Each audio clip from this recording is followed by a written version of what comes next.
தமிழ்நாட்டு அரசியல் என்பது ரொம்ப கேவலமாக போயிட்டுருக்கு. நான் இந்த இலவசங்களுக்கு எதிரி இல்லை, சொல்லப்போனால் அது இலவசம்ன்றதே தப்பு. இந்த நலத்திட்டங்களை நீங்கள் ஏன் தேர்தல் காலத்தில் மட்டும்தான் சொல்லணுமா?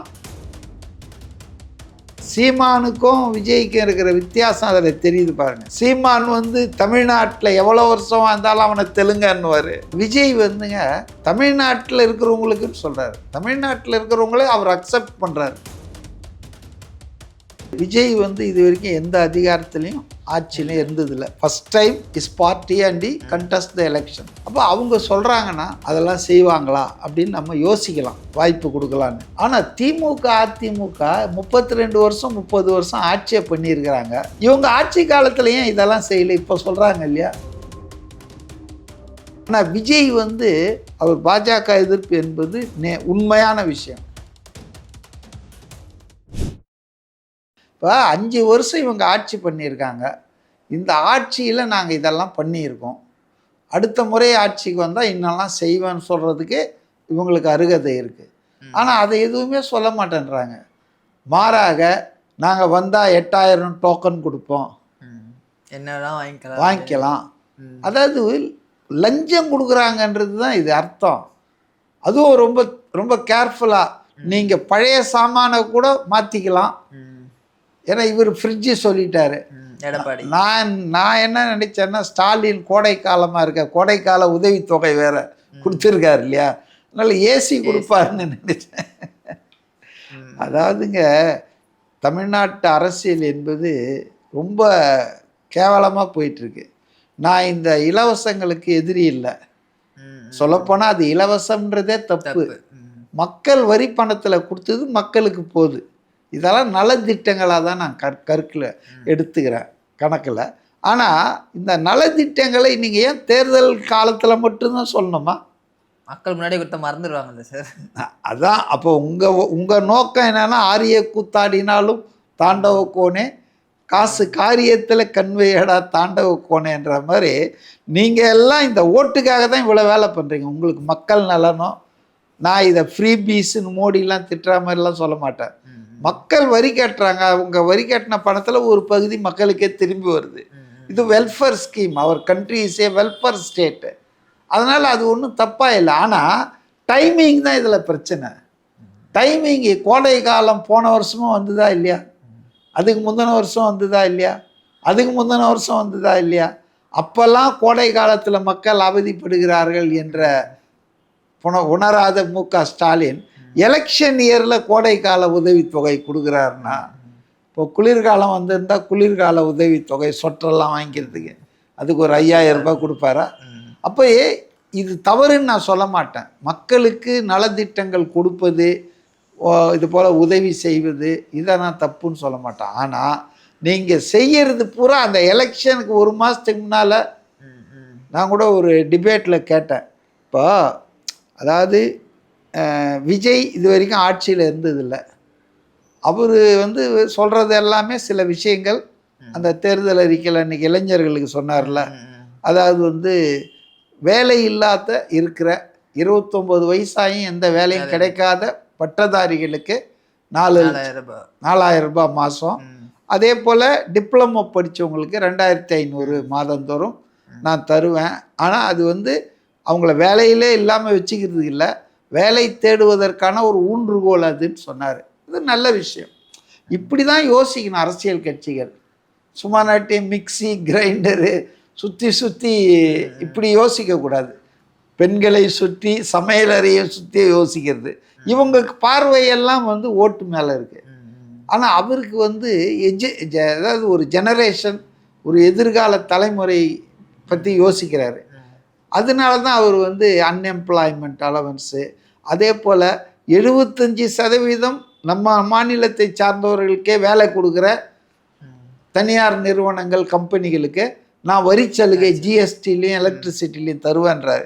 அப்போ அது ஒரு இன்சென்டிவ் தானே, அவன் எடுப்பான் இல்லைப்பா. தமிழ் பெயர் வைத்தால் ஒரு அமௌண்ட் கொடுப்பேன்னு சொன்ன ஒன்றும் எவ்வளோ பேர் தமிழில் பெயர் வச்சான்? நிறைய தமிழ் படங்கள் தமிழ் பேர் வச்சாங்க. அந்த மாதிரி ஒரு இன்சென்டிவ் தானே இன்னைக்கு நம்ம பார்க்குறோம் கண்ணால். 100% தமிழ்நாட்டை சார்ந்தவர்கள் இல்லாத வேலை நிறுவனங்கள் பல இருக்குது.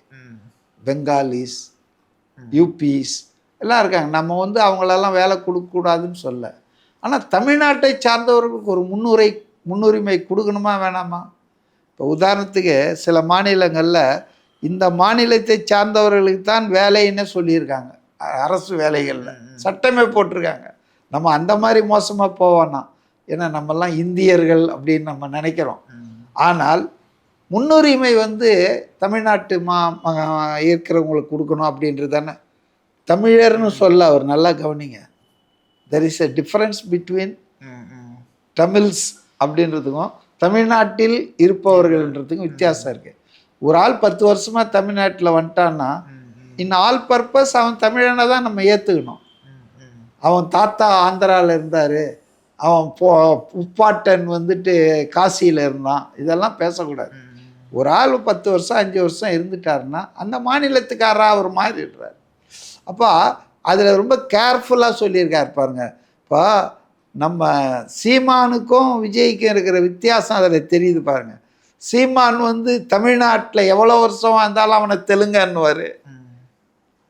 தமிழர் தமிழ் மொழி தாய்மொழியாக கொண்டிருந்தால் மட்டும் இல்லை, தமிழ்நாட்டில் பிறந்திருக்கணும்னு சொல்லுவார். ஆனால் விஜய், ஆமாம், விஜய் வந்துங்க தமிழ்நாட்டில் இருக்கிறவங்களுக்குன்னு சொல்கிறாரு. தமிழ்நாட்டில் இருக்கிறவங்களே அவர் அக்செப்ட் பண்ணுறாரு. அவங்கெல்லாம் தமிழ் பாப்புலேஷன் தான், whether they speak Telugu, Malayalam, Kannada, Hindi, Bihari, யார் பேசினாலும் தமிழ்நாட்டில் வந்துட்டாங்க, தமிழ்நாட்டில் வாழறாங்க. அப்போ அவங்கள தமிழ்நாட்டை சார்ந்தவர்களாக தான் அவர் கருதுகிறார். அதனால தான் இது ரொம்ப நல்ல விஷயம். தமிழ்நாட்டை சார்ந்தவர்கள், தமிழர்கள் மட்டும் சொல்ல அவர், தமிழ்நாட்டை சார்ந்தவர்களுக்கு 75% வேலையை உறுதி செய்கிற நிறுவனங்களுக்கு சலுகைன்றது. அப்போ இந்த தமிழ்நாட்டை சார்ந்தவங்க நிறைய பேர் வேலை செய்கிறதுக்கு போகிறதுக்கு வாய்ப்பு இருக்கும்ல. இது ஒரு நல்ல விஷயம்.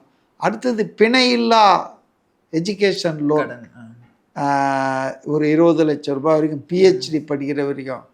நான் ஒரு வாட்டி டென்மார்க் போயிருந்தேன் யூரோப் டூரில். இப்போ டென்மார்க்கில் அங்கே மாணவர்கள்கிட்ட பேசிகிட்டு இருக்கும்போது எனக்கு கிடைச்சது என்னென்னா, நல்ல விஷயம்லாம் கிடைச்சிது. அதாவது அங்கே போலீஸ் ஸ்டேஷன்லாம் செயல்படவே இல்லை. ஏதாவது க்ரைம் நடந்தால் தானே, 10-20 வருஷமாக ஒரு க்ரைமும் நடக்கலைன்னா போலீஸ்லாம் உட்காந்துட்டு ஆஃபீஸ் மாதிரி இருக்காங்க, அவ்வளோதான். அதுபோல் அங்கே வந்துங்க இந்த மாணவர்களுக்கு உயர்கல்வி இதுவே கொடுக்குறாங்க, கடன்லாம் கிடையாது, கிராண்ட் கொடுக்குறாங்க. நீ வந்து உயர்கல்வி வரைக்கும் படிக்கலான்னு. அது ஒன்றும் டென்மார்க் ஒன்றும் சோசியலிஸ்ட் கண்ட்ரி கிடையாது, கம்யூனிஸ்ட் கண்ட்ரி கிடையாது. ஆனால் அங்கெல்லாம் நிறைய சலுகைகள் பண்ணுறாங்க. அதை உடனே ஃப்ரீ பீஸ்ன்னெலாம் சொல்ல முடியாது. வெல்ஃபேர் ஸ்டேட்டு தான், மக்கள் நலனுக்காக எல்லாம் செய்கிறாங்க. மக்கள்கிட்ட வாங்குகிறாங்க, மக்கள்கிட்டே கொடுக்குறாங்க. அதனால் அது மாதிரி விஜய் வந்து சொன்னது இளைஞர்களுக்கு மிக நல்ல ஒரு விஷயமாக தான் பார்த்தேன். முன்னால் மகளிருக்கு சொன்னார். மகளிருக்கும் வந்து அவர் வந்து சிலிண்டர் 6 சிலிண்டர்னாரு. நடக்குமான்றாங்க. அதுவும் இந்த வார் நடந்துட்டு இருக்கிற ஸ்டேஜில் நிறைய பேர் அதையும் நீங்கள் கம்பேர் பண்ணலாம் பேசி. ஆனால் 3 சிலிண்டர் ஏற்கனவே ஒருத்தர் கொடுத்துட்ருக்காருல ஆந்திராவில், சந்திரபாபு நாயுடு. இவர் 6 கொடுக்குறாரு. 6னா 2 மாதத்துக்கு ஆவரேஜாக ஒரு சிலிண்டர் வரும். அதனால் விஜயினுடைய அரசியல் என்பது ஒரு தனித்துவமான அரசியலாக இருக்குது. அவர் வந்து மக்கள் நலனில் வந்து பண்ணுறாரு. எல்லாத்தையும் விட அவர் போகிற இடங்கள்லாம் ஒன்று சொல்கிறாரு பாருங்க, அது ரொம்ப அப்பீலிங்காக இருக்கும்னு நான் நினைக்கிறேன். நான் எல்லாத்தையும் விட்டுட்டு உங்களை நம்பி தான் வந்திருக்கிறேன், எனக்கு ஒரு வாய்ப்பு கொடுங்கன்றாரு. நான் என்ன சொல்ல வந்தேன்னா அதை மறந்துட்டேன். அதாவது விஜய் வந்து இது வரைக்கும் எந்த அதிகாரத்துலேயும் ஆட்சியிலையும் இருந்ததில்லை. First time is party and contest the election. அப்போ அவங்க சொல்கிறாங்கன்னா அதெல்லாம் செய்வாங்களா அப்படின்னு நம்ம யோசிக்கலாம், வாய்ப்பு கொடுக்கலான்னு. ஆனால் திமுக அதிமுக 32 வருஷம் 30 வருஷம் ஆட்சியை பண்ணியிருக்கிறாங்க. இவங்க ஆட்சி காலத்தில் ஏன் இதெல்லாம் செய்யலை? இப்போ சொல்கிறாங்க இல்லையா 8000 ரூபாய் டோக்கன், ஏன் இந்த 5 வருஷத்தில் ஸ்டாலின் செய்யலை? சொன்ன வாக்குறுதி இல்லை இப்போ சொல்கிறாரு, இந்த உரிமை தொகை நம்ம ஆட்சிக்கு வந்தால் 2000, இப்போவா அதிகாரம் உங்கள் கையில் தானே இருக்கு. எடப்பாடி 2000 உனக்கு அதை அப்படியே ஒன்றும் பண்ண முடியல, டபுள் ஆகுது. அப்போ டக்குன்னு அடுத்த ஆட்சி நம்ம வரும்போது ஏன் இந்த ஆட்சியில் உங்கள் கையில் அதிகாரம் இருக்குப்பா, செய்யலாம் இல்லை. அப்போது இந்த திமுக அதிமுக உறுதிமொழிகள்லாம் வந்துங்க, அதெல்லாம் வந்து நீங்கள் சொன்ன மாதிரி பலது நிறைவேற்றாமல் இருக்குது. நிறைவேற்றின பலது வந்து அறகுறையாக இருக்குது, முழுசாக நிறைவேற்றலை. ஆனால் ஏன் இவங்க இந்த அவங்க சேவையில் இருந்த காலத்தில் செய்யலை? அவங்க பவரில் இருந்தாங்கல்ல 30 வருஷம், ஏன் இதை செய்யலை? இவங்க 32 வருஷம் அதிமுக. அதனால் people are not bothered about இவங்க டிஎம்கே ஏடிஎம்கே உறுதிமொழி. விஜய் சொல்கிறாருன்னா அவருக்கு ஒரு வாய்ப்பு கொடுத்த அப்புறம் அடுத்த எலெக்ஷனில் அவர் செய்யலைன்னா கேட்கலாம். ஸோ எல்லாரும் உறுதிமொழி கொடுக்குறாங்க அப்படின்னு சொல்ல வேணாம். இவங்கெல்லாம் வந்து உறுதிமொழி கொடுத்து ஏமாற்ற பார்க்குறாங்க. மக்கள்கிட்ட வந்து ஒரு இதை உதவி பண்ணிட்டோம், கொஞ்சம் ஓட்டை போடுங்கன்ற மாதிரி. விடிய காத்தால போட்டார் பாருங்க, 5000 ரூபாய் போட்டார். அப்போ போட்டு ஒரு காணொலி போட்டார். எதுக்கு காணொலி போடணும்? மாதம் மாதம் வந்துட்டு இருக்குது. நீங்கள் 5000 ரூபாய் போட்டீங்க, கோடை காலம் இது, ரைட், அது நியூஸ்லலாம் வந்தாச்சு. நீங்களும் விடிய காலம் எழுந்து ஒரு காணொலி ஏன் போடுறீங்க?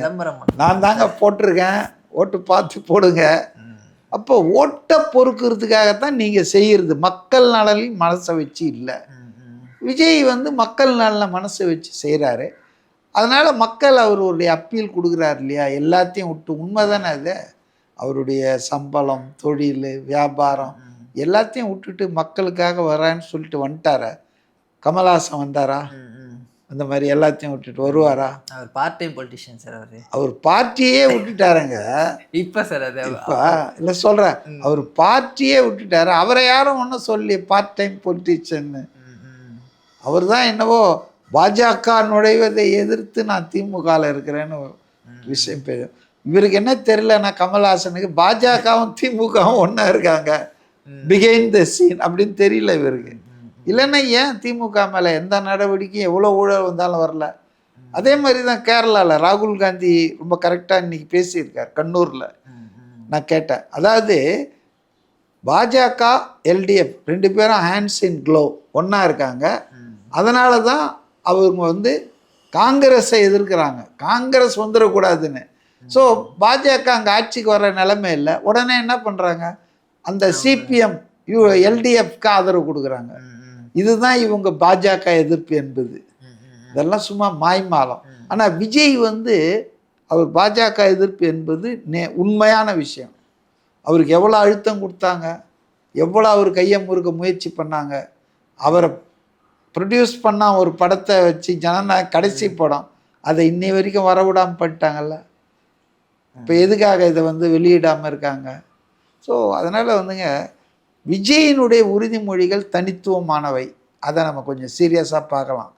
இவங்களதெல்லாம் வந்து என்ன கண்டிஷன் போடுவாங்கன்னு தெரியாது. ஃப்ரிட்ஜி கொடுக்குறோன்னு சொன்னோம், ஆனால் அந்த 3 ஃபேஸ் இருந்தால் தான் கொடுப்பேன் அப்படின்னா எத்தனை பேர் கிடைக்கும்? இவர் வந்துட்டு 8000 ரூபாய் டோக்கன் வருமான வரி கட்டாதவங்களுக்குன்னு அடுத்தது தகுதி உள்ள அப்படின்னு ஏதாவது சேர்ப்பார். அதனால் இவங்க பேசுகிறதெல்லாம் 2 தான். இவங்க சொன்னதை செஞ்சாங்களா? கடந்த தேர்தலில் கொடுத்த வாக்குறுதியை செஞ்சாங்களா? செய்யலை. அதே போல் ஏன் இவங்க ஆட்சியில் இருக்கும்போது இதெல்லாம் செய்யலை? விஜயை பற்றி கம்பேர் பண்ணவே முடியாது, அன்கம்பேரபிள் தான். விஜய் இப்போ தானே வராரு. பொறுத்திருந்து பார்க்கலாம் சார். அடுத்த நிகழ்வுகளை தொடர்ந்து பேசுவோம் சார். தகவலுக்கு ரொம்ப நன்றி.